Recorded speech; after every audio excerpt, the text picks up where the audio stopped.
And welcome to the Security Guy and CIA Spy Pod broadcast.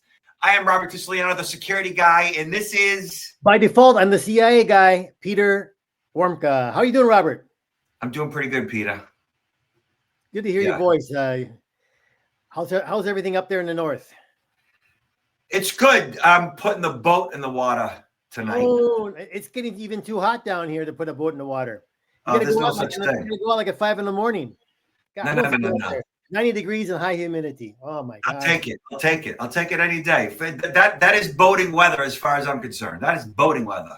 Yes. Oh, yeah, when you're not stationary. You're not going to be fishing out there. You're going to be cruising.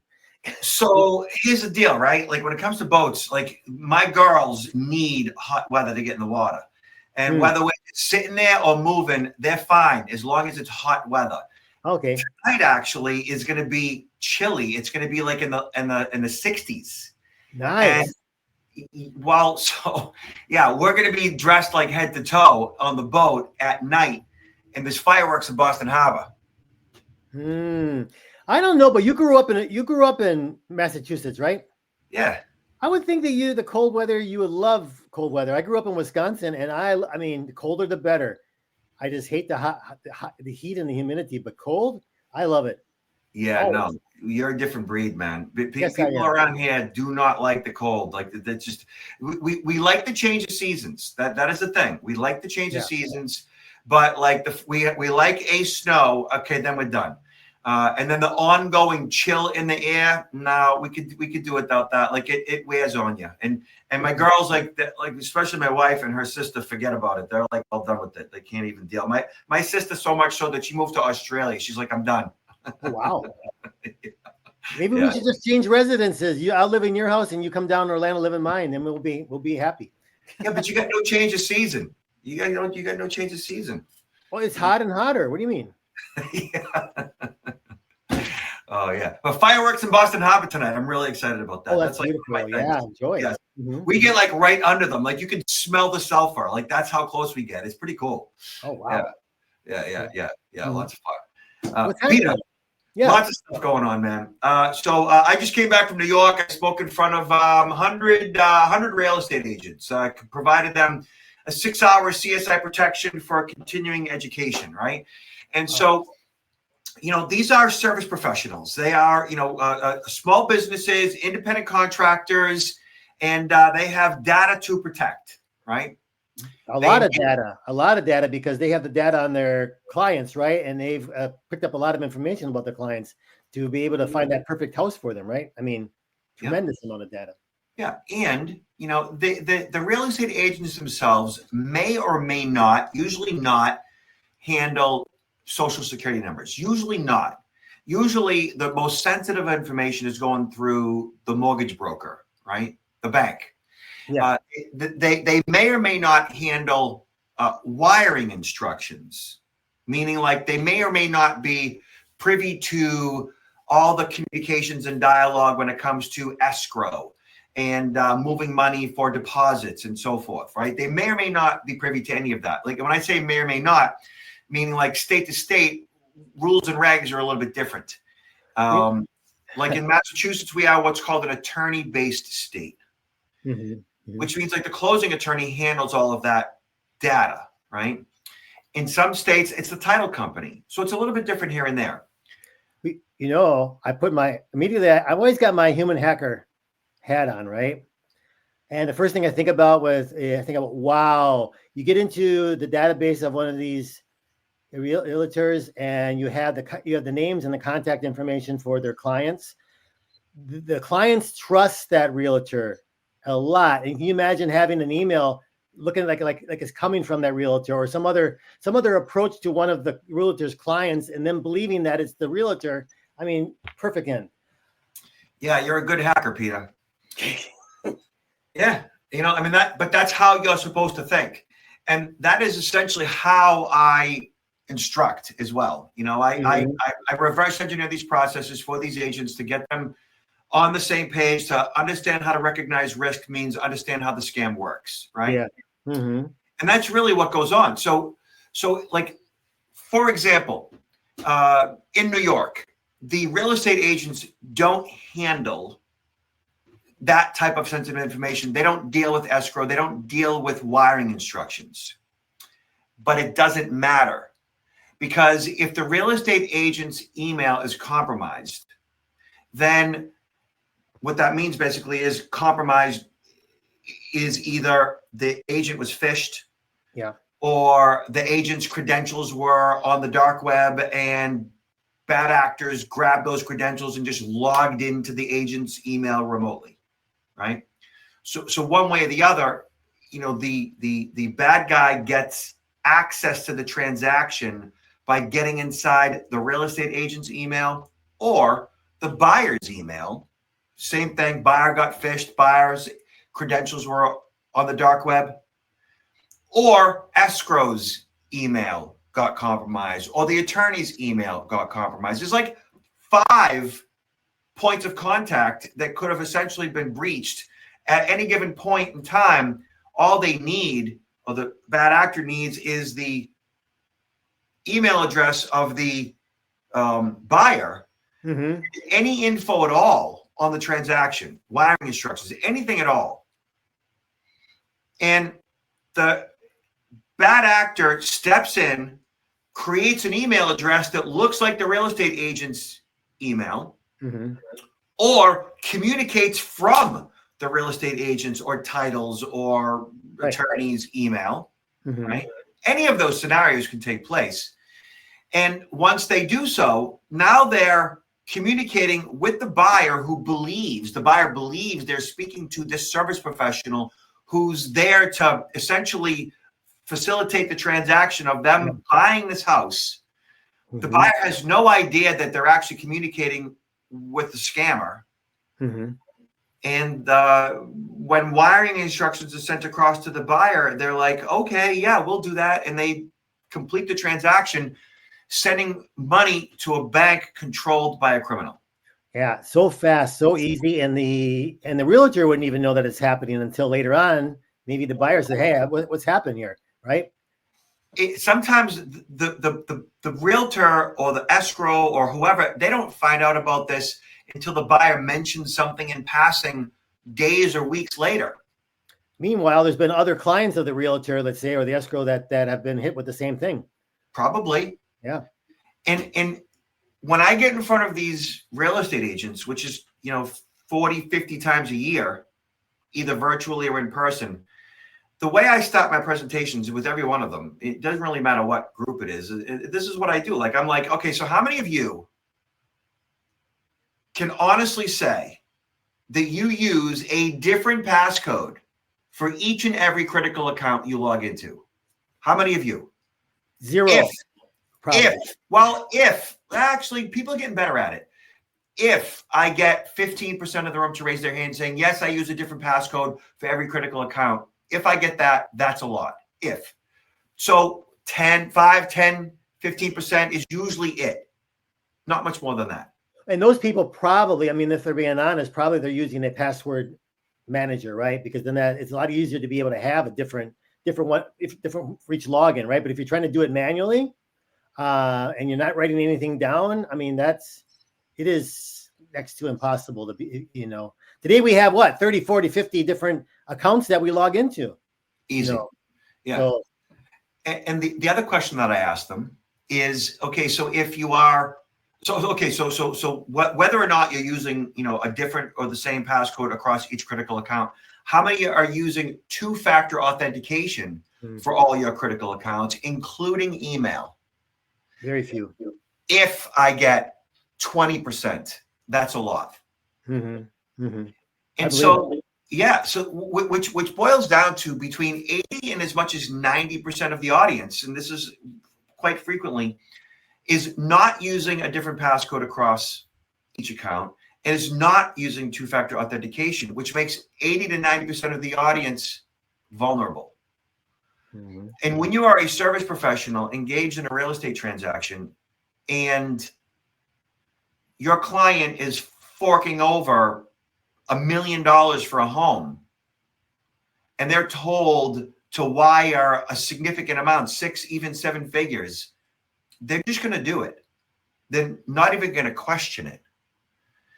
And when you have 80 to 90% of the audience who, and again, the New York agents may not even handle wiring instructions, but that doesn't even matter because the buyer doesn't know the difference. The buyer is going to do what they're told, even if they're told by the real estate agent who doesn't actually handle wiring instructions. The buyer's going to do what they're told, and they do.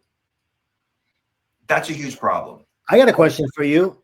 If you know the answer to this, let's say that this happens through the realtor, right? That the bad actor was able to get into the realtor's database and then approach clients and then bilk the clients out of millions of dollars. Is there any legal liability that the realtor could face?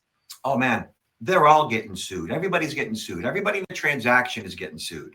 Everybody. Because look, even if the real estate agent's email was tight, even if they have some form of liability insurance, okay, even if.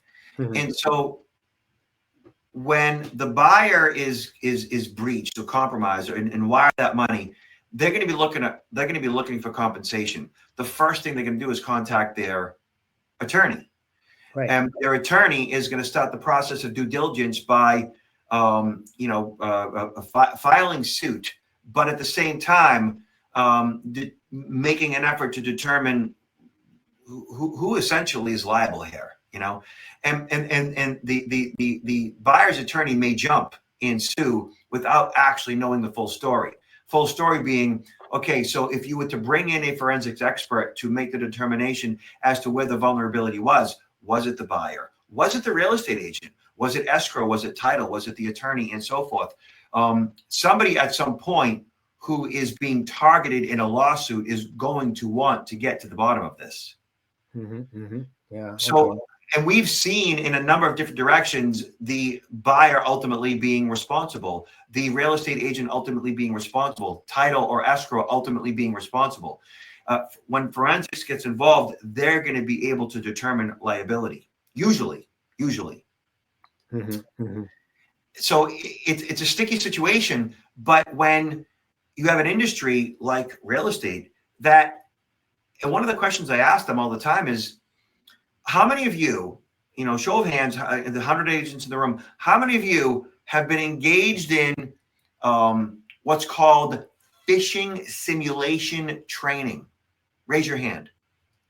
In an audience of 100, if I get 5 to 10 people to raise their hand, that's a lot. And then I say to them, okay, so besides real estate, or in addition to real estate, what other profession might you currently or previously been involved in where you got that phishing simulation training? And when I ask that question, it's always government, healthcare, finance, and so forth. It's never real estate.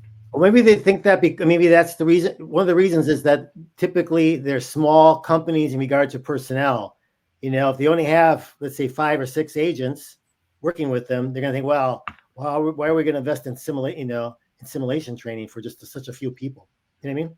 Yeah, but the franchises aren't doing it. Your Keller Williams of the world and your Remaxes and your Century 21s and your Caldwell Bankers, like they're not even, as far as I know, at least for the independent contractors and their brokers, making any effort to do it. If anything, they might be doing it in-house on a corporate level at their headquarters, but I don't know that they're doing it or suggesting it even for their franchises. And that is an industry that is a target. I mean, we're seeing these wire fraud transactions occur. Like every presentation that I do, I ask the question, how many of you have been intimately involved in some type of a wire fraud transaction where either you or your client or somebody in your office or in your franchise locally was a victim or was touched by this? And I usually get at least 3 to 5% of the audience raises their hand. So it's a problem. I mean, that's enough. You know? Yeah. Another target, I think it's even more severe, I think, automobile dealers. Because think about the data that these dealers have when they're, especially collecting all this information to be able to finance the vehicle. they got it's almost like, buying that, getting a loan from a bank. You're giving them tremendous amount of data that they, are that they're collecting and holding on an individual, and they can also be easily targeted for similar scams. Automotive dealers and marine dealers as well. Yeah. So that brings me to password management. Like, it's such a 101 thing, but like still, and I don't know if we're ever going to figure this whole thing out. I know like passkeys are probably going to be what solves this problem, but we're not there yet. So password management is still a major issue. And of course, you mentioned password managers, but check this out. Like May 28th, 2025, data breach exposes passwords from Google and other tech giants. The paper says a cybersecurity researcher has discovered online database containing 184 million account credentials for Google, Microsoft, Facebook, Instagram, and other major platforms. His report reveals that usernames, passwords, emails, and URLs of many social media apps and websites were stored in a file alongside users' credentials for bank and financial accounts, health platforms, and government portals. Like, are you kidding me? Users need to protect their credentials, but how can the user protect their credentials when it's others that might be responsible for that breach? The file found was unencrypted, and it was determined that the sensitive data was captured by a kind of info stealer website. This kind of website is popular among cyber criminals as it is designed to grab sensitive data from breach sites and servers, making it easier to plan an attack or give away the information on the dark web, which we've seen. The file was since removed from public access by the hosting provider, which is not sure if the database was created legitimately and exposed accidentally or intentionally used for malicious purposes. Let's just assume malicious purposes, right? Because that's the worst case scenario, which is the crux of the issue, and the fact that it was exposed at all. And then from there, while people behind the breach are to blame, users are also part of the responsibility.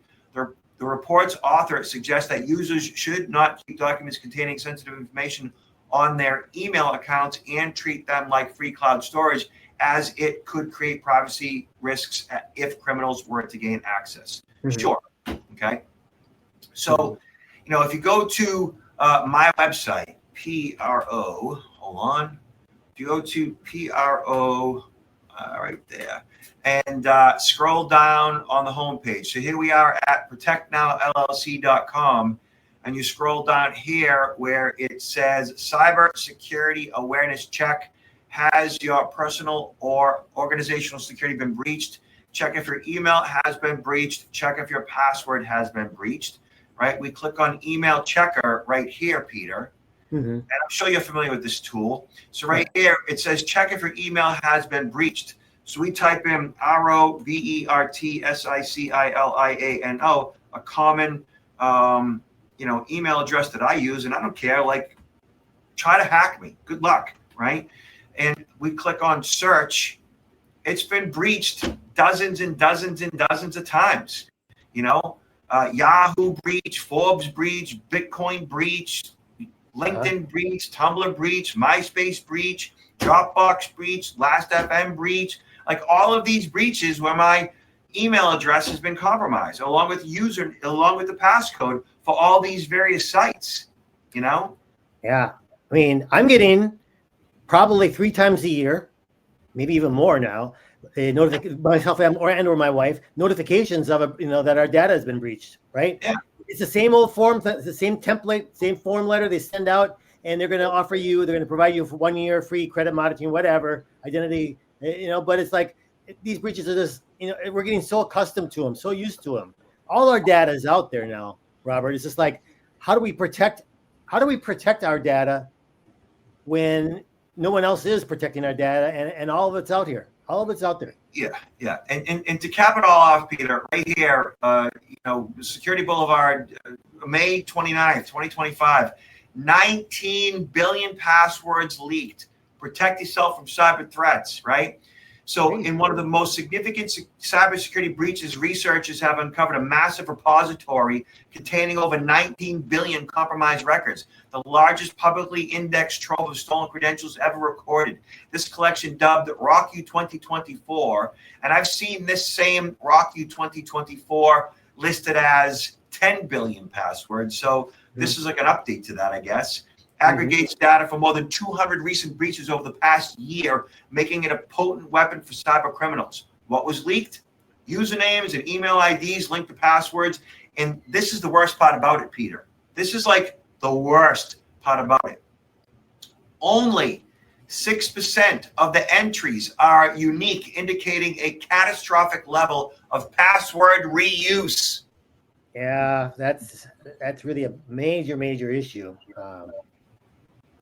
Why even have a password? I mean, why even have a password? Yeah. So this same tool, Peter, right? Check if your password hasn't been breached, right?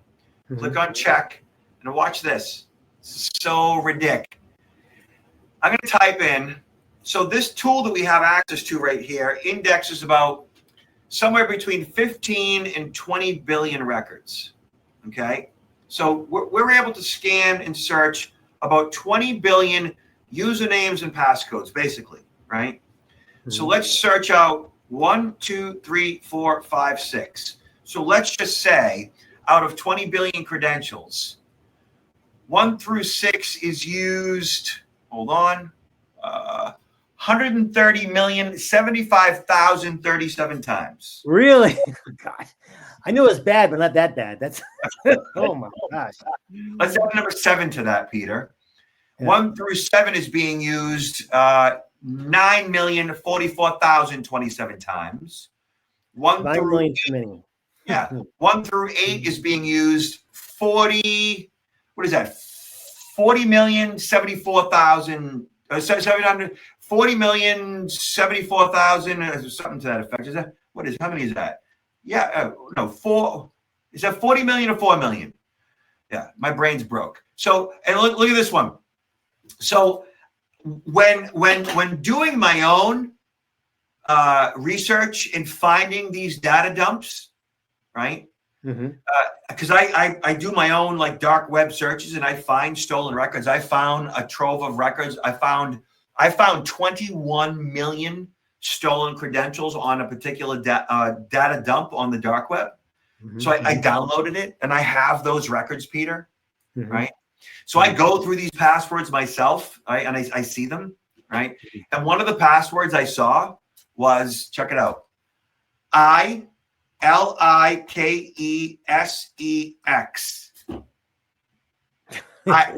Yeah. So I found that one and I searched it. It's being used 13,836 times. People like sex is their passcode. Well, maybe it's one person that has a tremendous amount of accounts. Yeah, I know. Like, look at this is just so ridiculous, Peter. Like it's when it shows that only 6% of the credentials were unique, which means 94% were like people using the same credentials across multiple accounts. It tells you that like we're just so simple as humans when it comes to technology and cybersecurity. Well, I was going to say, you know, and I usually like a lot of times I talk about awareness. You know, we need more awareness. But in this particular case, there shouldn't be anyone out there that hasn't heard this message thousands of times about password hygiene, right? And they still don't. It doesn't seem to matter. It doesn't seem to resonate. It doesn't seem to. They don't care. It's like they don't care. Yeah. You know. So I do a quick search on password manager. And you'll see like Google has their password manager. NordPass is a paid for password manager. LastPass is another one that's had some data breaches, but I'm sure they've learned from their mistakes. There was no raw unencrypted data stolen in the LastPass breach as far as I'm concerned. And then PC Magazine has this article that shows up on the first page of search, the best password managers for 2025. Yes. So right here, like you see, you know, the best password managers of 2025, stop using the same login credentials everywhere. The best password managers create a unique and strong password for each of your online accounts and alert you to potential data leaks. Bang! Yeah, and a lot of these have free versions, or even if you pay a premium, it's very, you know, not very much at all. So right here, you see NordPass, RoboForm, ProtonPass. Like the password manager for free to a small fee, $3 a month, $20 a year, whatever the case is, I think is the best use of your time and money when it comes to your information security. Absolutely. I agree with you 100%. And one of the first questions that people ask me is when I point this out to them, they're like, well, what if the password manager gets hacked? And I'm like, okay, yeah, but these are security companies. And yes, they have had some vulnerabilities in the past, but none have been hacked in such a way where their data was compromised in plain text. And I say, but the low-hanging fruit is you using the same passcode across multiple accounts and 19 billion of those records being exposed in a singular record. Yeah. So hacking the password manager is a heavy lift. Just downloading stolen data is not. Oh, you're absolutely right. Everything is hackable. It's just a matter of how many resources and time that the hacker wants to invest. And I think hack a password manager, you're looking at at an extreme there about time and resources that would be required to do so. Exactly. So we've talked password managers a bunch of times in the past. We've talked passwords 1,000 times in the past. Apparently, we still need to do it. Yep. Yeah. Our job will never be done. Peter, where can people find you? They can find me at counterintelligence-institute.com and well as on my LinkedIn page. And of course, if they're interested in picking up some interesting reading material, I got 2 books, Confessions of a CIA Spy, The Art of Human Hacking, and the book more written for our seniors population, Why Are You Messing With Me? Yeah, good stuff. And I watched the grandparent scam video that Peter has on his website. It's excellent. It's fun. It's perfect. It's done well. And a lot of presentations as well. Yeah, absolutely. And so and y'all can check me out at protectnowllc.com. Scroll down on the homepage and you'll see the cybersecurity awareness checker to see if your email or password has been breached. Other than that, Peter, last words. Hey, stay safe. Look out for each other. And until next time. Yeah, and be good behaved and be careful. Talk to y'all later.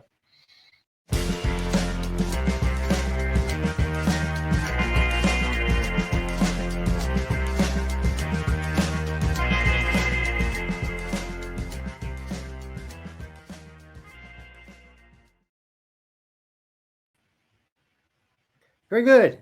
Hey, you want